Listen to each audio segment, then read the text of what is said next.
Ladies in red. Ladies in red. Ladies in red. Discuss the latest news, just fans giving their views. This channel is red. They see the bar and raise it, plus they rep for the ladies. Trust it's red. Female voices in football. Red. If you want to talk up, it's a red channel for me and you. Subscribe and tune into the Ladies in Red. Hi guys, welcome back to Ladies in Red. I'm back with Maisie for another show. An interesting show, as we are previewing that Liverpool game on Monday, which is so unpredictable, so hard to call. And not in terms of current form for both teams, I think it's safe to say, isn't it? Because both teams haven't exactly got off to a flying start. Obviously, a lot more focus on United start because we have to. But first, let me introduce my lovely guest, as always, Maisie. How are you doing? And thank you so much for joining me again. Thanks for having me on, Soph. And well, thank you. How are you? I'm doing really well, thank you. Really good. Obviously, I'm off work at the minute, so can't complain. United side of things, not so well, of course. But yeah, in terms of my life, I'm not doing too bad, thanks. But look, the first thing we have to talk about, of course, we have to talk about it because it's the biggest breaking news within the last few hours, is Casemiro has been confirmed. He is signing for United. Obviously, he's got to have his medical and get his visa and whatnot, but it has been confirmed by the club. How are you feeling about that signing? Because let's be honest, it's a bit out of the blue. It was definitely a random one because we all was expecting De Jong all summer. But for me, I don't know. It obviously wasn't Man United's end about the De Jong situation, and it was either Frankie De Jong or the Barcelona side what it is. For me, we should have pulled out negotiations a lot sooner than what we should have done because it felt like we put all our eggs in one basket on this player. But Casemiro, even though we all wanted De Jong, Casemiro is a more smarter deal, in my personal opinion, just because we've all been crying out, even though we had Matic since Michael Carrick saying we need a defensive midfielder, because we had Matic, but he was a bit too on the older side when we got him.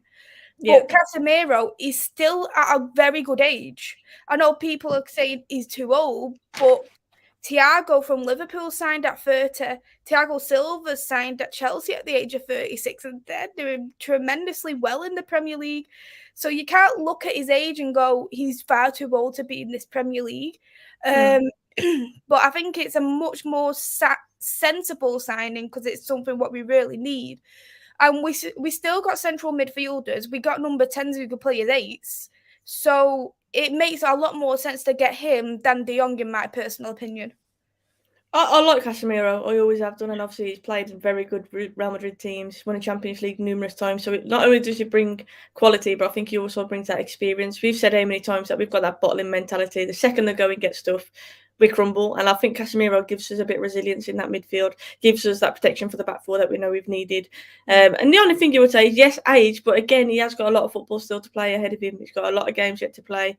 Look, it probably doesn't fit the profile of a young upcoming player for Ten Hag's process, if you like. But think about it, going into the season, would you rather have Casemiro there or McFred? And I'm glad that we've gone in for that deal. I'm glad we got Casemiro. And I think he'll be a good signing. But we can't be blinded by that coming May. Obviously, we know on Twitter there's campaigns, there's going to be protests on Monday, and rightly so. This club need to be united, fans need to be united, and obviously all pull in the same direction. Casemiro, no doubt about it, is a way to try and unhinge fans and settle it a little bit, if you like, because I know that this protest is coming. Obviously, we were linked with Rabiot before Casemiro, so it makes you question everything about the strategy going into this. But yeah, Maisie, are you very much on that mindset as well, that even though we're really happy with Casemiro, a great signing, we can't get too excited because we know that there's bigger issues at hand? I've said this for a while now, and I know people are saying Glazer's out now, and it's all started. This is the transfer window, and this is what the thing is. We can't be just Glazer's out when it comes to the transfer window, because we was Glazers out at the start of the last transfer window, but once Cristiano Ronaldo signed, people were saying, oh, let's give the Glazers the benefit of the doubt for it. And we can't do that again. You either got to be Glazers out or you're not.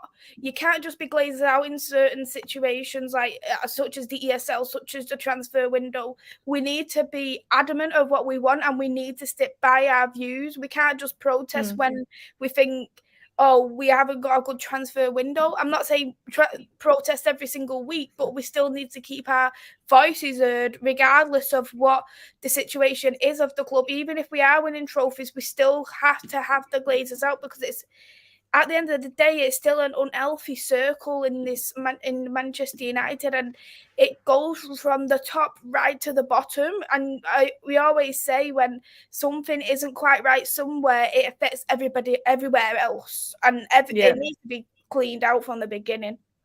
Yeah, and I think for a lot of fans, this window might be like, for those ones who, like you say, who was only doing it when it comes to a transfer window or with the Super League or whatnot.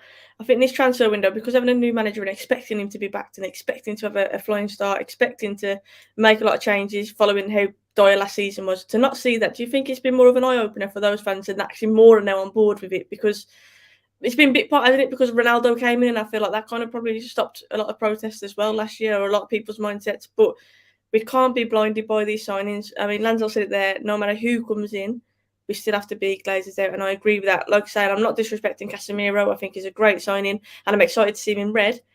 But we can't be blindsided, and we can't be swerved on our mission, which is ultimately to get the Glazers out. And obviously, I full on stand by that. And obviously, there are protests on Monday. There is a call that it's going to be at empty Old Trafford as well. Do you think that will actually happen, Mason? That's my question, because obviously there's a lot of tourists who go to Old Trafford, let's be honest. A lot of people who probably have had their tickets a year in advance or whatnot, or it's been a gift or something like that. They travel from abroad to come to this game. Fans aren't going to travel from abroad to see Man United against Liverpool and not go in, are they? Like, I can't see that happening if it's a once in a lifetime chance to see the team play. Like, I don't know, it's hard, isn't it? Obviously, I said this, so I'm not a member this year, like, obviously, because I'm Glazers out, and that's my own personal protest. I'm not a member, so I haven't obviously got a chance to get tickets. But if I did have tickets, I wouldn't be going. But I can't speak on behalf of every other fan. I'm not going to say someone's less of a fan because I don't do the same as me. Do you know what I mean? Like, it's hard to, it's like, we always say we've got to be united, but can we truly be united? You know, I know quite a few people with season tickets this season at Man United, and I've asked 7 different people who's got a season ticket, are you going to be attending the game or are you not? And they have said, no, I'll be attending the game because I've spent good money for that seat and I don't want to miss out on that game. So if I'm not saying everyone's going to have that same mentality, but if I've spoke to 7 different people who don't know each other, and they said the exact same thing, not just people who's coming from abroad to see Manchester United, but season ticket holders are going to think, well, I've spent good money on this seat. I don't want to lose out on my seat, because apparently if you miss 2 games, you're not going to have your seat anymore. That's one for what I've heard. And if you want me to be honest, I don't think the Glazers would be bothered if they didn't have a full Old Trafford.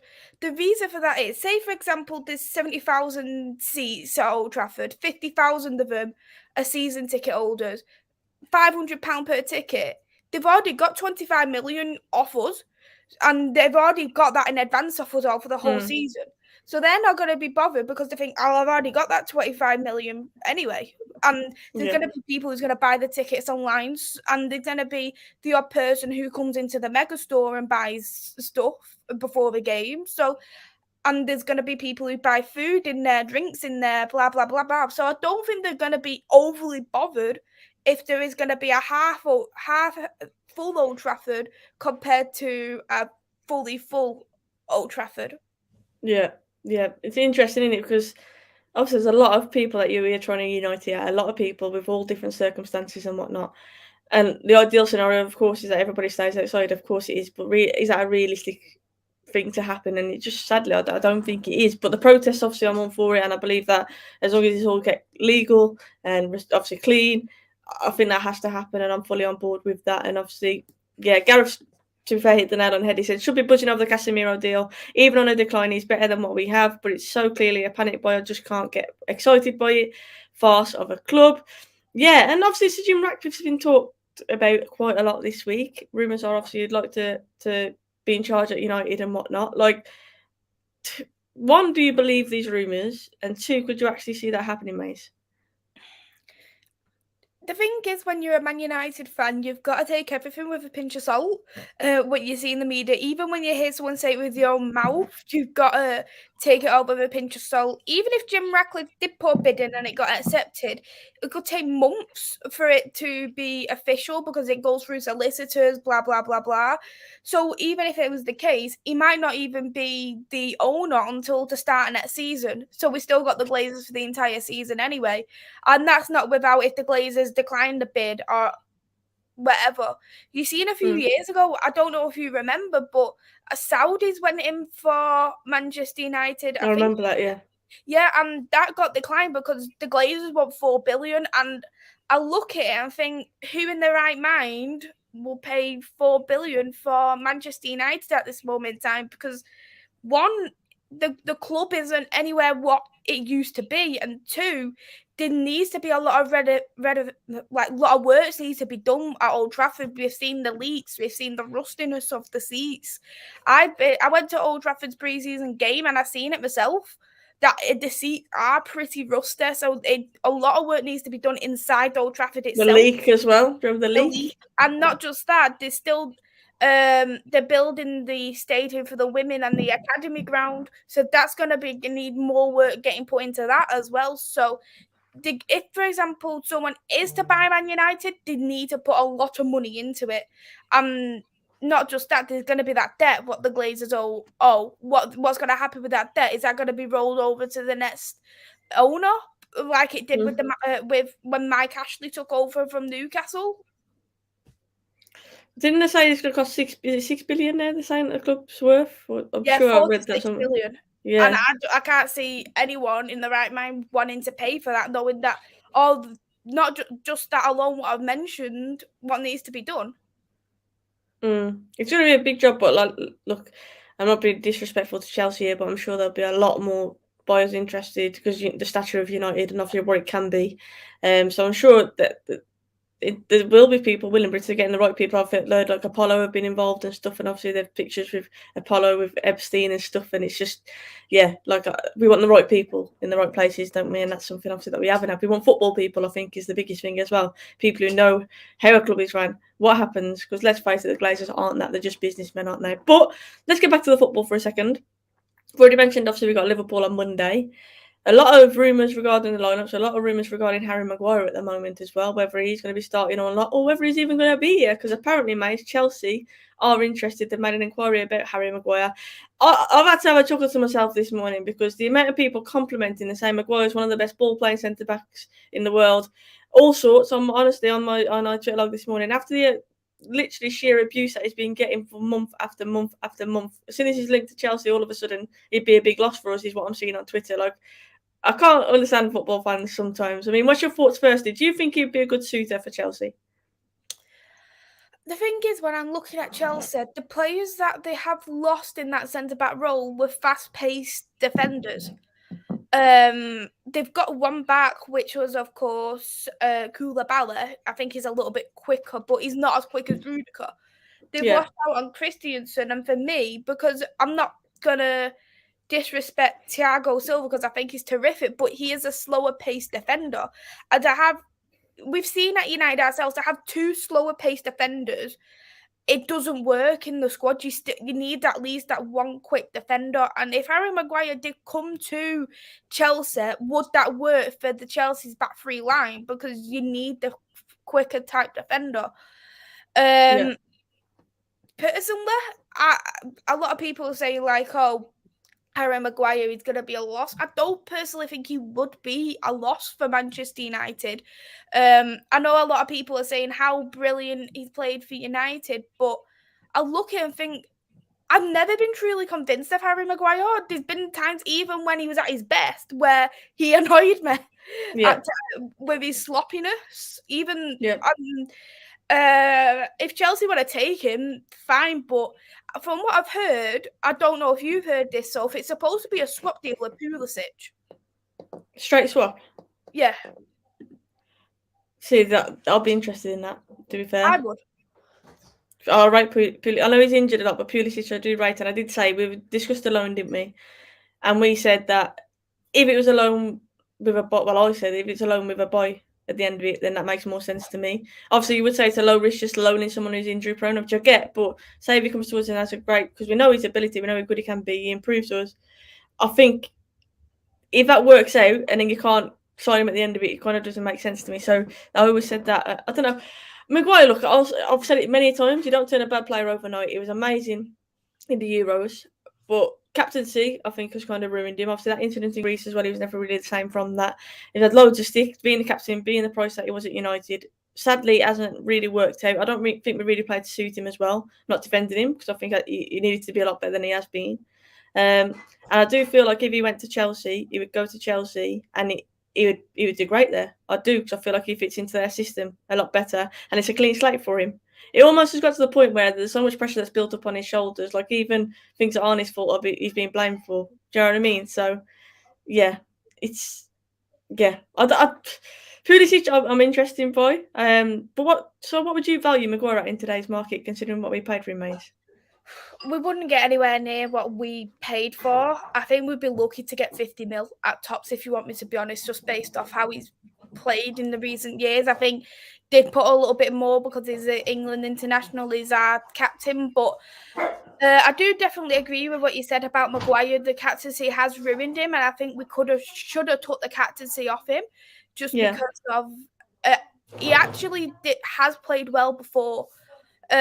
Before he was a captain at Leicester, he played well as without the captaincy. So I just think based off what he's done for the squad, where he helped us get into the Europa League final, and the fact that he's a captain and England international who got to a final of the Euro 2020 competition, I think it would be 50 mil at tops for me. But we're not going to get anywhere near our value, and that's the same with a lot of our players. We won't get the same amount as what we paid for Wan-Bissaka, for instance, either. Yeah, I think Wan-Bissaka's another interesting one, obviously, because Palace are interested in him apparently as well. I personally would like to see Wan-Bissaka start. I'd like to see him start against Liverpool, but obviously he hasn't really been in the frame at all since Ten Hag has come in. Where do you stand with him? Do you think it's a case where we should just cash in and try and get some money for him, or do you see him having a future at United? You know, I don't know if you've seen on social media, but I've been doing some negotiations with Barcelona to try and get rid of Dolo. Not been going so well so far. But personally for me, I actually think Wan-Bissaka is better than Dolo, and I actually would rather start him. I just look at him, he's a lot better in his positioning, he's better at his defending, and I've seen better crosses off Wan-Bissaka. It's crazy. Well, when we got Delo, we thought, he's going to have more of an end product, he's going to give us a bit more going forwards, and he hasn't, has he? He hasn't. That's the facts of it, unfortunately. I have read as well, Dest, you mentioned Barcelona, apparently we have been interested in Dest as well. Would you take him? I know he's rapid, that's one thing I can tell you about Dest. But do you think he improves us in terms of the fullback positions? Anyone is an automatic upgrade at this moment in time, I must be honest. But if I was going to take anyone, I would love to get Baku from Wolfsburg. He would be my personal number one spot, because my favourite fullback is actually Reece James. But there's no way we'd ever get Reece James as a fullback. No. So I would look personally at Baku, especially with his age and knowing that he's very versatile, because he can play as a right back, a right wing back, and a right midfielder. So there's three options what's already covered. We can change our formations around, and he's going to be perfectly suited for it. Yeah. So he would be definitely an option I would personally take out of everybody. Yeah, Lamperty's a good. I like Lamperty, to be fair. Yeah. He's still obviously young and he's very small. Actually, a lot of people talk about Martinez's height. What's your thoughts on that, actually, Maze? Because before that game at the weekend against Brentford, the constant talk was Martinez's height. Every little thing in the game was referring to his height. Don't get me wrong, he's short. He is short, but didn't he win one of the most aerial duels in the league last season? He's obviously very highly rated. And I think at the minute, he's just an easy target. I think it's easy to focus on someone who Ten Hag has personally brought in, who obviously is a bit smaller than you'd anticipate for a centre-back. And it's almost like he's the easy one to kind of zone in on at the minute, to kind of hold against Ten Hag. Do you know what I mean? I feel like the media, it's an easy target. Yeah, I agree with that completely. And you can't just look at a player and think their height. There is a lot of short players who's absolutely terrific. The thing is with Martinez, even though he's short, he's got a very good jump. And when I have seen Martinez, he does win a lot of the balls from the air. He's very good with his feet. And that is the thing what we don't have at Manchester United. We do have some players who's good in the air, because I think Lindelof has improved massively in the air, but we don't have someone who is terrific with the feet, brilliant at their interceptions and the tackles at Manchester United. And I think Martinez is that. A lot of people are saying he should be a centre-back because of his height, but look at Ake for City. He's only Terry wasn't even that tall either. No. And Ake won the league at Chelsea, and at City, and he's won a couple of games. Played a couple of games there. I know he's obviously not going to be number one choice, but I just think that you look at him and think, I don't get what the stigma is with his height when height has never been a problem in the past. It doesn't matter about a player's height for me, as long as they put the work in and you know they're doing good, they're winning your games. I don't see what the issue is, if you want me to be honest, because I bet if a couple of months' time we won 9 out of our 10 games, for instance, no one will look then at his height. People will be saying, what a terrific centre-back he is, he's got us this many clean sheets, he's done this, he's done this, he's done this. Yeah, I think that is the issue. I think if he came in and we won our first 2 games, kept a clean sheet as well, people would be screaming, saying, "Oh, what a signing by Ten Hag!" The second that you come in with his height, like, it was easy just to say, "Oh, look, like the sign looks not working, is it, Ten Hag?" Do you know what I mean? It's just an easy thing to focus on. I'm not writing him off just yet. I like, in flashes, what I've seen of him. He obviously can be a bit rash, but I kind of like defenders like that. I kind of like defenders who are a bit rash. Like you think of like Raphael, you think of obviously like Vidic, Evra, like players who would go over the top sometimes, who would have that string to the bow, if you like. But I'm not writing him off. I can't sit here and say I was really impressed with me on his first 2 games, because we've conceded so many goals. We've lost our first 2 games. Shocking defensively across the board. I'm not just saying Martinez, I mean the whole back line and the goalkeeper included in that. So I'm not going to sit here and lie, but I'm not writing him off, which a lot of people already are, which I think is a bit harsh, to be honest with you. But let's focus on that Liverpool game for the last bit of the stream then, Mais. Obviously, I'm going to ask you what your 11 is. You can either tell me what you think it actually is going to be or what you would like to see. I don't mind either. And obviously in the chat as well, let us know your predictions as well. So yeah, I mean, the goalkeeper one to start is an interesting one. Are you starting De Gea, mate?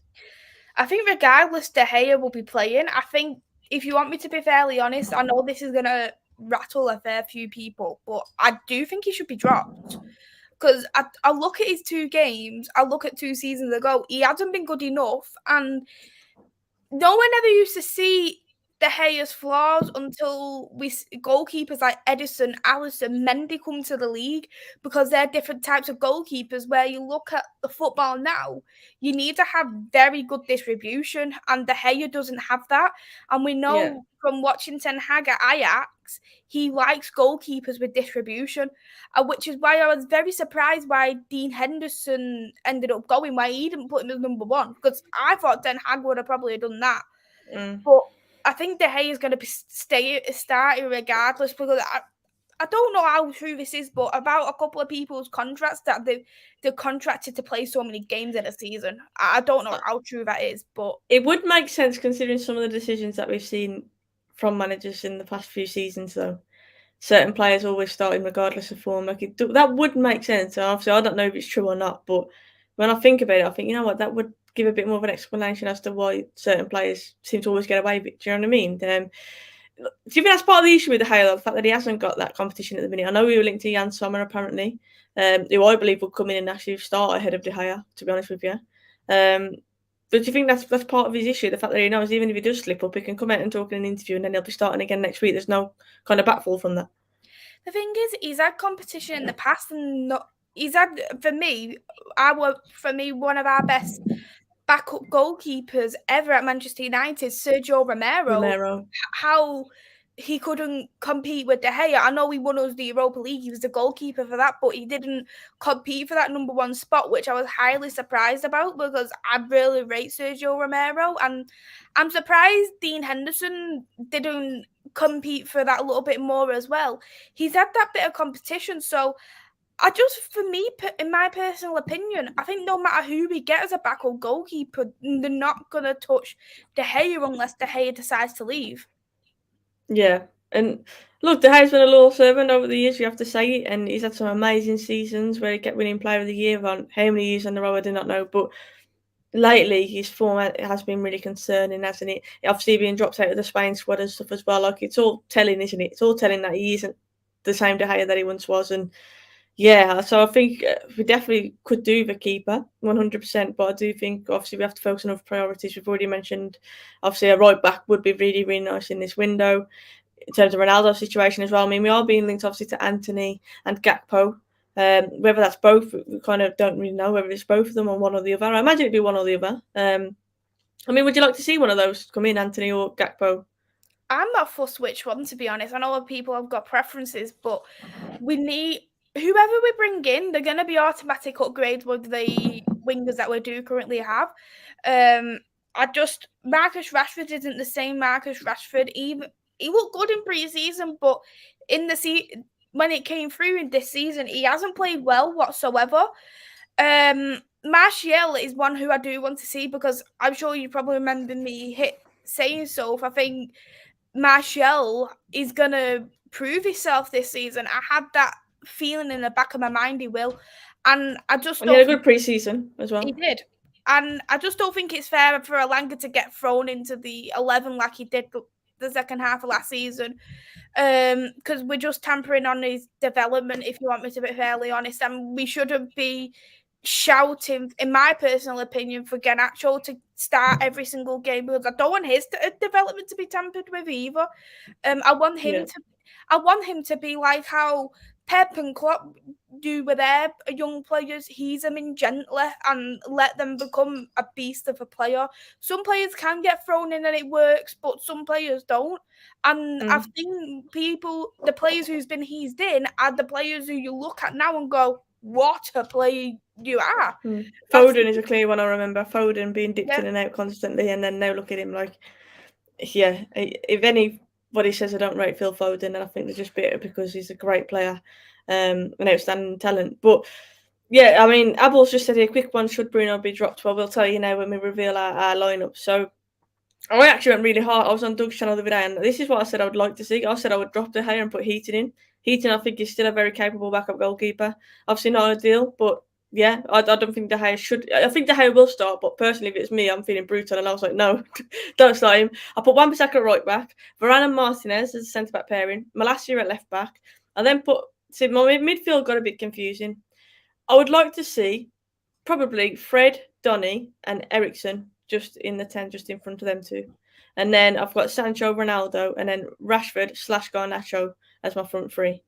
Do I think that will happen? No, but that I would actually like to see that team. I think I would like to see Eriksen in the 10 over Bruno. I think Bruno doesn't really deserve to start this game, but I think he will.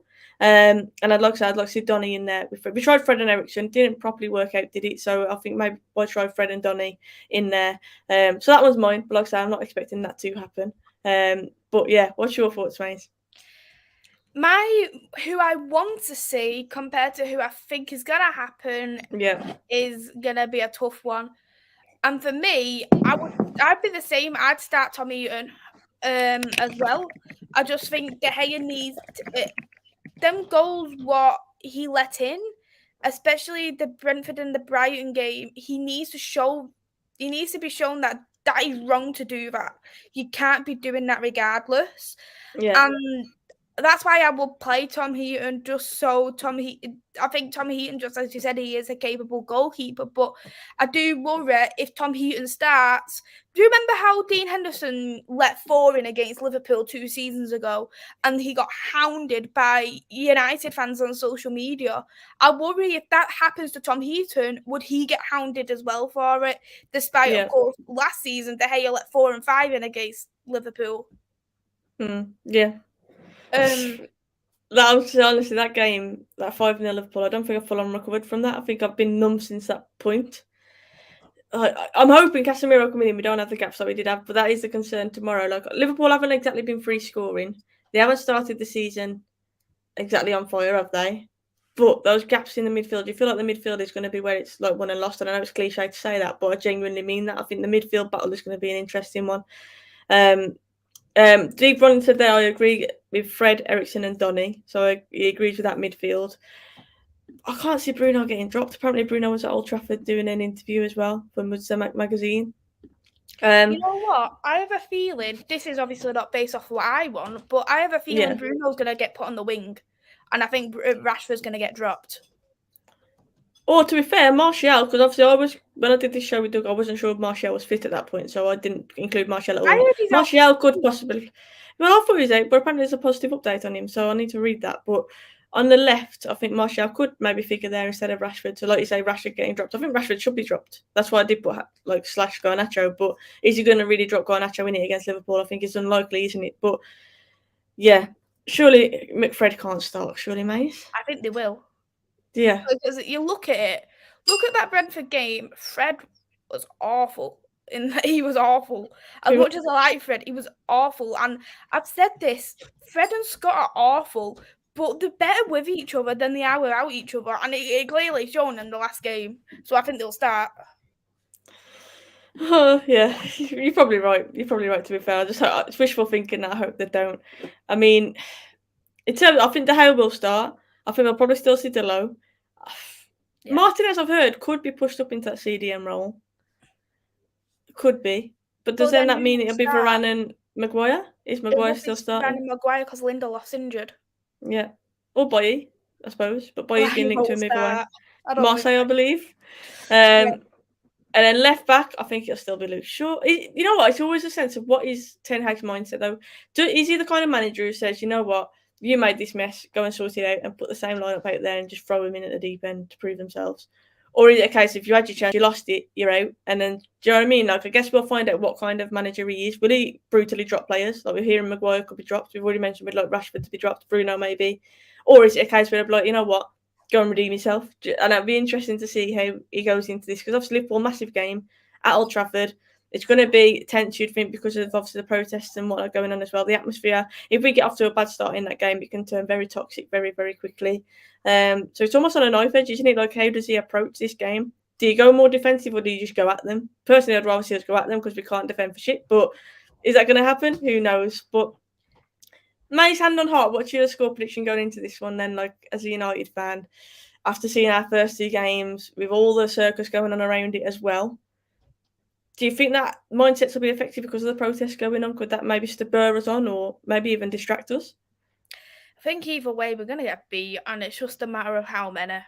That's how I feel. Ever the optimist, please. I can't be optimistic. I really can't. And I look at it, I actually think it's going to be a 4-0 for Liverpool again. That's how I feel. I think it's just going to be a very long, long night. Vincent, that would be nice. That would also be nice. I don't think we'll keep a clean sheet. I'd be shocked. I can't see us getting a clean sheet. I mean, my prediction the other day, and I said this was more hopeful than actually what I think is going to happen, and I said a 1-1. I said that would be progress for us. One, if we could actually score a goal, but two, obviously not losing the game. And the only reason I said it is because I don't think Liverpool have exactly been amazing too. I think if we can defend solidly, I think we've got enough talent going forwards to score against them. But it's more about keeping them out at the other end. But they haven't exactly been free-flowing. Obviously, Darwin's suspended as well. So, yeah, I'm going to say 1-1. But deep down in my heart, I know I'm thinking it could be another 5-0. Could be another 6. You know what I mean? Like, who knows? But, yeah, I'm going to go 1-1. You know, I rarely bet against United, and I'm just hoping that there is some kind of bounce back from these players. But let's be honest, so far we haven't seen any bounce back from these players. Whenever there's been a slightest bit of pressure, they've crumbled, and I'm just hoping that doesn't happen this time. I'm hoping whatever Ten Hag has said to them after that game and whatever he's made them do in training, I hope it sinks in. And like I say, I said hope a lot there. It is hopeful thinking, but who knows? But Mais, thank you so much for joining me. As always, an absolute pleasure. I'm sure we could talk for hours, just going in on every single player, every single topic, but obviously we're not going to do that. But let people know where they can find your channel. Of course, you're doing some great content over there and loving the watch-alongs as well. Thanks for having me on, Soph. It's been a great discussion, definitely long overdue. My YouTube channel there's Devils United, Manchester United content, for men and the women's football, so a bit more positive with women's football on there. And I've been doing a couple of sporting watch-alongs as well, so a little bit different to what I'm used to with the channel. I love it. I've tuned in a few times. I love your little graphics that you get on your watch-alongs and that there as well. I love that. I need to ask you about how you do that because it looks proper techy and I like it. But yeah, go and subscribe to Maisie's channel. Some great content. Obviously, follow her on Twitter and whatnot as well. And yeah, I'll be back again probably after that Liverpool game. Hopefully smiling. We shall see. If not, I'll be in hibernation because I'm not going to come out. I'm joking. I'm not really going to hide. But I will come and obviously do a little review for that show. But thank you to everyone who's tuned in. If you are new, please subscribe to Ladies in Red. Please hit a like on the video. Obviously, for my lovely guest mates, hit a like as well. And if I've missed any comments in the chat, obviously just put a comment afterwards and I'll always double check there and I'll respond to you there. All I have to say is have a lovely rest of your Saturday. Enjoy yourselves. Keep smiling. United can't ruin your weekend this weekend, so that's a positive at least. Stay happy and I'll see you soon.